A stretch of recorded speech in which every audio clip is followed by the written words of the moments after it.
नमस्कार. आपण पाहत आहात सनवार्ता न्यूज. अहिल्यानगर महापालिकेचा कारभार नेमका कोण चालवतंय? प्रशासन की काही मोजकेच लोक? आंधळं दळतंय आणि कुत्रं पीठ खातंय, ही म्हण सध्या अहिल्यानगर महापालिकेत तंतोतंत लागू पडत असल्याची चर्चा शहरभर सुरू आहे.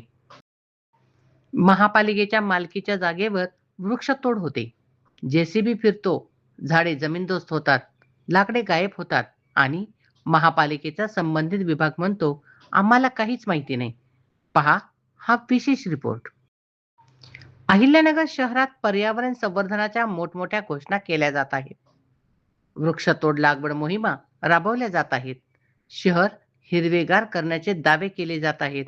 मात्र दुसऱ्या बाजूला महापालिकेच्याच मालकीच्या ओपन स्पेसवर झाडांची कत्तल होत असताना प्रशासनाला त्याचा थांगपत्ताही नाही, ही धक्कादायक बाब समोर आली आहे.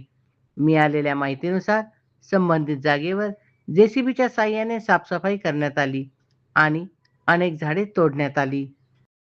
मात्र प्रश्न असा आहे की ही कारवाई नेमकी कोणाच्या आदेशाने झाली? वृक्षतोडीसाठी परवानगी कोणी दिली? महापालिकेच्या मालकीच्या जागेवर काम सुरू असताना प्रशासन झोपले होते का? की कुणाच्या आशीर्वादाने हा संपूर्ण प्रकार घडला?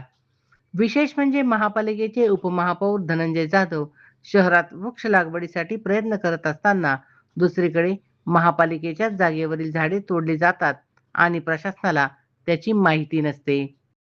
यापेक्षा मोठे प्रशासनिक अपयश दुसरे कोणते असू शकते? दरम्यान या प्रकरणाला आता नवे वळण मिळाले आहे. तोडलेल्या झाडांच्या लाकडांवरून काही घरांमध्ये वाद निर्माण झाल्याची माहिती समोर येत आहे. काही मोजक्या लोकांकडे ही लाकडे गेल्याची चर्चा आहे. मग प्रश्न उपस्थित होतो, महापालिकेचे झाडे तोडण्याचा अधिकार कोणाला दिला?